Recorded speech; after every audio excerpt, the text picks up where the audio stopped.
بسم اللہ الرحمن الرحیم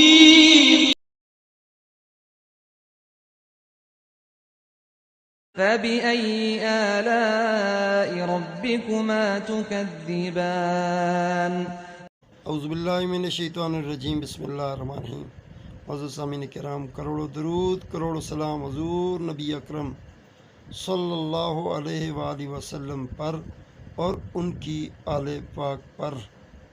سامعین محترم، بریلوی، دیوبندی، وہابی، شیعہ، اہل حدیث مسلک کی ضرورت نہیں، ملک کے اندر امن کی ضرورت ہے۔ فرقہ بندی سے بچنا ہمارا اولین نظریہ ہے۔ صراط مستقیم یہ ہے صبر، اخلاق، عاجزی، سخاوت، نماز اور عدل انصاف کا بول بالا ہونا ضروری ہے۔ ہمارے پاس یہی بڑا ویپن ہے۔ یہ کیا امت ٹک ٹاک میں جا گھسی، کس فتنے کے اور کس برائی کے اس دور میں آپ لوگ آئے۔ یہ ٹک ٹاک تو ہوا، لیکن اس نے ملک کے اندر اسلام کی تمام حدوں کو پامال کر دیا۔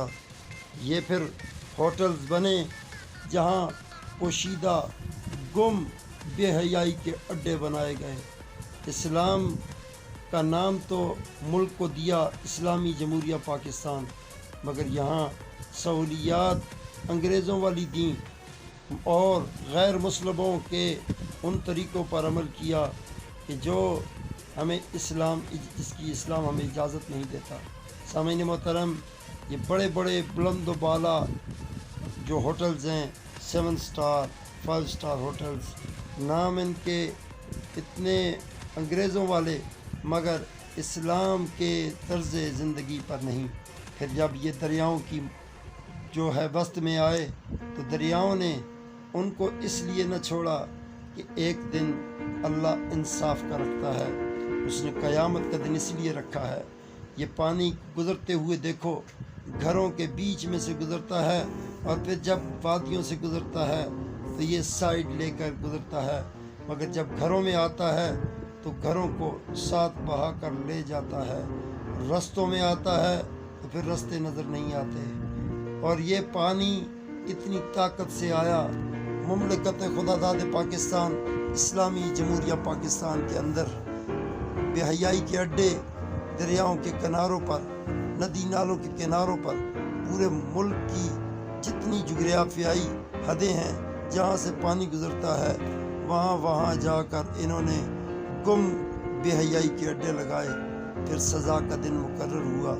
سامعین محترم، اس وقت ہم جدھر تک دیکھتے ہیں پانی نے اپنا غلبہ کیا ہوا ہے، مگر یہ دیکھیں پل بنا کر اب کیسے بچو گے؟ لکڑی کے پلوں پر تم اپنی زندگی کو کیا سمجھتے ہو کہ محفوظ ہو گئی؟ خدا تعالیٰ نے فرمایا فَبِأَيِّ آلَاءِ رَبِّكُمَا تُكَذِّبَانِ، تم میری کون سی نعمت کو جھٹلاؤ گے؟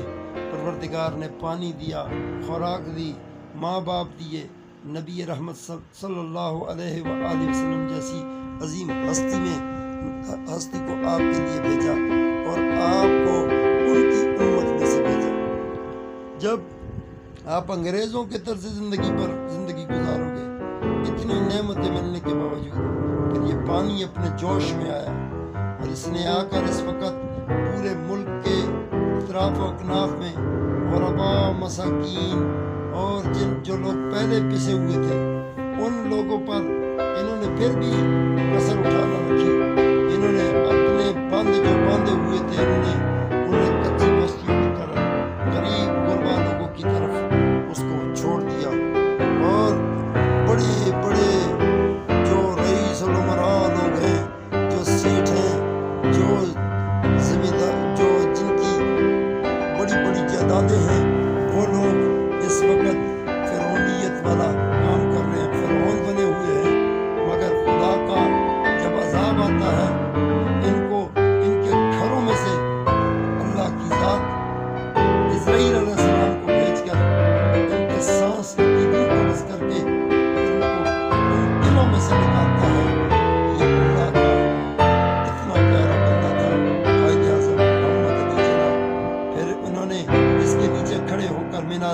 پاکستان کے نیچے کھڑے ہو کر ہمیں کیا بتایا.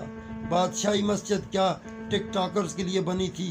پھر یہ جتنے تاریخی مقامات ہیں سب کو ہم نے، یہ فیصل مسجد دیکھیں، یہاں بھی تصاویر بنائی جاتی ہیں، ویڈیوز بنائی جاتی ہیں، مساجد کو ان کے تقدس کو پامال کیا جاتا ہے. ملک پاکستان ہے، اس کو ہم نے بچانا ہے. ان آفات سے کیسے بچاؤ گے؟ یہ جو پانی اپنے پورے جوش میں آتا ہے تو یہ پہاڑوں کو بہا کر لے کے جانے کی طاقت بھی رکھتا ہے. اس کے اندر بڑی قوت سمائی ہوئی ہے. آسمان کی بلندیوں کو چھوتے ہوئے پہاڑوں سے اترتا ہوا پانی اتنی جوش میں آتا ہے، ندی نالوں کی شکل اختیار کرتا ہے، پھر گلیشیئرز پگھلتے ہیں، وہاں سے جو پانی نیچے آتا ہے. سامعین محترم، مختصر کلام یہ ہے کہ پاکستان اسلامی جمہوریہ پاکستان ہے.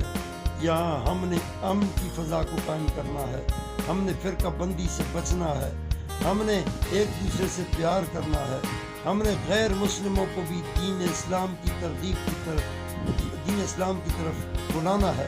ہم نے ان کو نصیحت کرنی ہے کہ آپ نے دنیا والوں کے ان بے حیا اصولوں کو نہیں اپنانا، آپ نے رسول اللہ صلی اللہ علیہ وآلہ وسلم کے جو بنائے ہوئے اصول ہیں ان پر چلنا ہے.